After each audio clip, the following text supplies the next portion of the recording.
Peroxisomes are very sturdy. They have to be. All day long they have to burn up fats and detoxify poisons. But they have a specific weakness, an Achilles heel if you will, and that is phthalates. Phthalates are the chemicals that are added to plastics to make them more flexible. Phthalates give us products like styrofoam cups, Ziploc bags, Tupperware containers, plastic-wrapped foods, plastic-lined milk and juice cartons, and, of course, plastic water bottles. Plastic water bottles can be the worst offenders, because the more pure the water, the more phthalates will leach into it from the plastic bottle.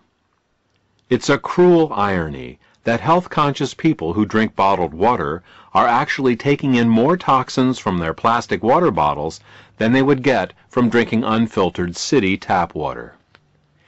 Even little babies get soft plastic teething toys, plastic pacifiers, and plastic formula bottles containing phthalates. Phthalates are also found in clothing, toys, cosmetics, perfumes, nail polishes, hairsprays, skin creams, mosquito repellents, toothbrushes, car interiors, hoses, paints, vinyl, sealants, adhesives, and the list goes on. Look around you. Phthalates are everywhere. Now, if these phthalates were to stay in their host products, life would be fine, but they don't.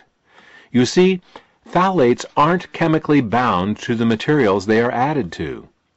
They leak into our water, into juice, into milk, and into the foods they are supposedly protecting. They leak out of the clothes we wear and pass into our bodies through our skin. They off-gas from our floors, walls, cars, and furniture, and migrate into our lungs. Once in our bodies, phthalates wreak havoc with our endocrine system, cause birth defects and cancer, damage our mitochondria and liposomes, and, most relevant to this presentation, phthalates poison our peroxisomes. The first signs of phthalate toxicity showed up in the Korean and Vietnam Wars, where injured soldiers would occasionally go into shock and die within minutes of being given blood from plastic IV bottles. Before that time, blood was stored in glass bottles, but in 1948, with the invention of plastic blood storage bags, the military abandoned the storage of blood in glass bottles since they were too easily broken in a wartime environment.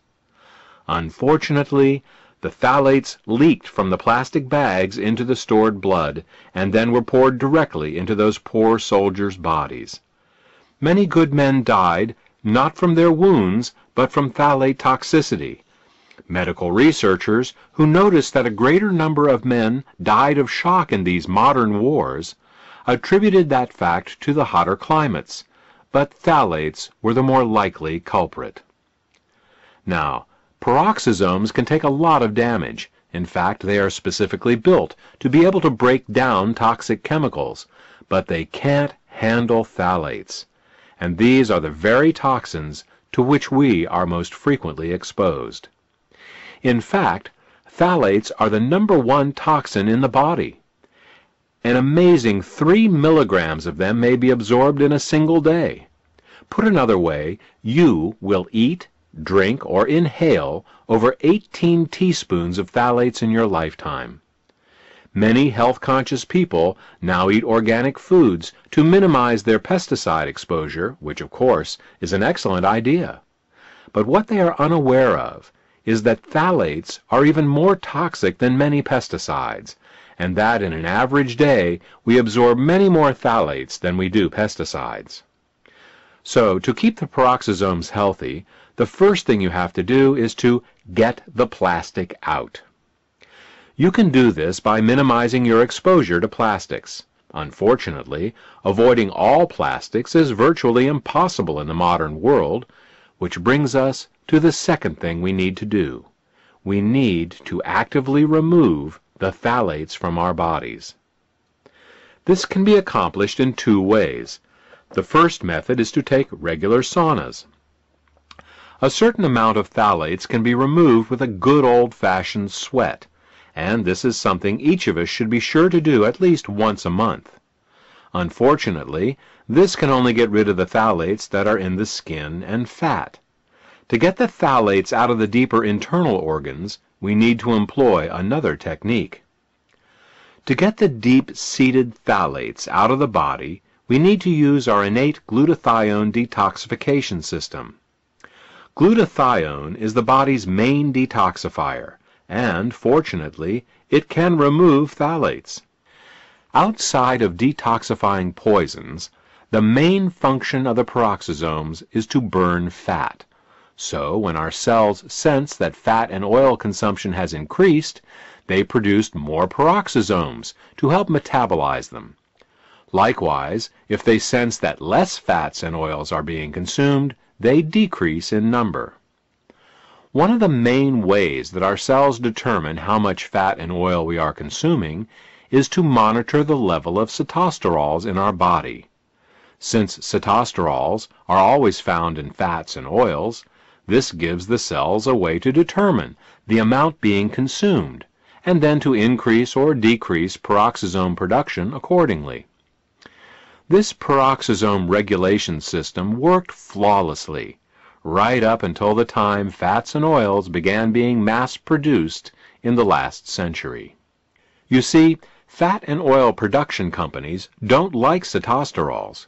Sitosterols gum up their multi-million-dollar processing equipment. They make their products cloudy and give them a taste and odor some people find objectionable. They also cause their products to have a shorter shelf life.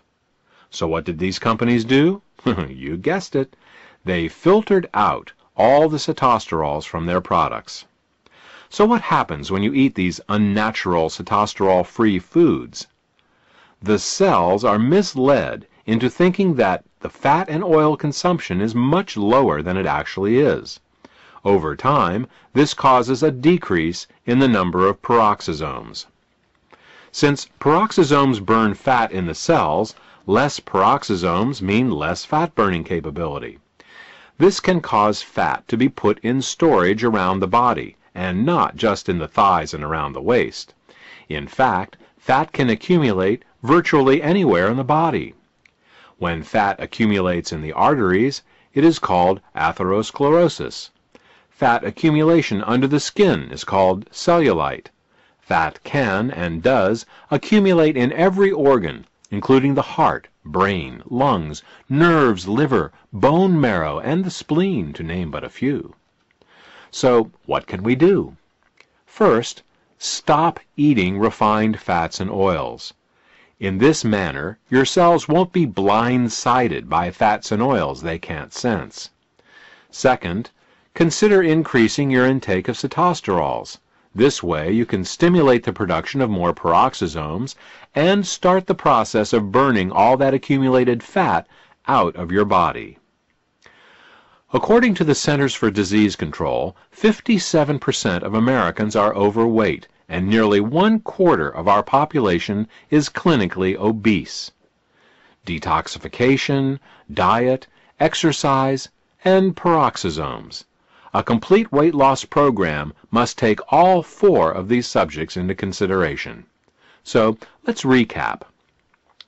Every cell has peroxisomes in them, whose job it is to burn fat and detoxify poisons. Peroxisomes are under continual attack by the most common of all poisons in the human environment, phthalates. Peroxisomes are also artificially decreased in number due to sitosterols being processed out of our foods. The decreased number of peroxisomes in our cells can lead to fat deposition in all the organs of our bodies, as well as an accumulation of many chemical toxins that the peroxisomes would otherwise neutralize. The solution is fourfold. 1. To avoid phthalates whenever possible. 2. To break into a good sweat at least once a month to sweat out some of the phthalates. 3. To support our glutathione detoxification systems so we can detoxify those phthalates we can't sweat out. And 4. To increase our sitosterol intake so as to stimulate the production of more peroxisomes.